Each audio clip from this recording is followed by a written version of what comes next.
نحمده ونصلي على رسوله الكريم اما بعد فاعوذ بالله من الشيطان الرجيم بسم الله الرحمن الرحيم يهدي به الله من اتبع رضوانه سبل السلام ويخرجكم من الظلمات إلى النور وَيُخْرِجُهُم مِّنَ الظُّلُمَاتِ إِلَى النُّورِ بِإِذْنِهِ وَيَهْدِيهِمْ إِلَىٰ صِرَاطٍ مُّسْتَقِيمٍ يَهْدِي بِهِ اللَّهُ مَنِ اتَّبَعَ رِضْوَانَهُ، ظاہر کرنے والی جس سے اللہ ہدایت کرتا ہے اس کو جو تابع ہوا اس کی رضا کا، سلامتی کی راہیں اور ان کو نکالتا ہے اندھیروں سے روشنی میں اپنے حکم سے، اور ان کو چلاتا ہے سیدھی راہ۔ یہاں پر تفسیر عثمانی میں لکھا ہے کہ شاید نور سے خود نبی کریم صلی اللہ علیہ وسلم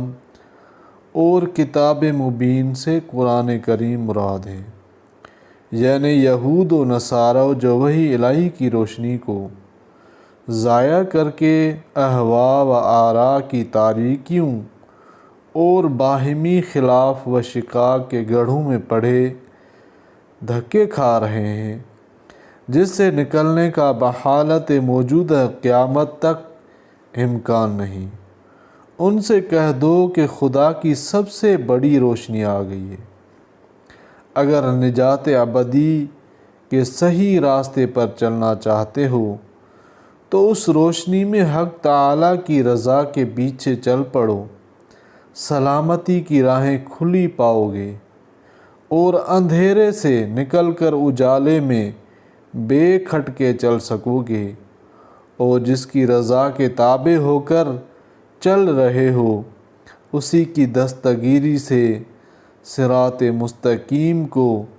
بے تکلف طے کر لو گے۔ تو ان آیات کی مختصراً تفسیر یہاں پر میں نے بیان کی ہے، اور یہ تفسیر عثمانی سے اس کی میں نے تفسیر بیان کی ہے۔ اللہ تعالیٰ سمجھنے کی توفیق عطا فرمائے، آمین یا رب العالمین۔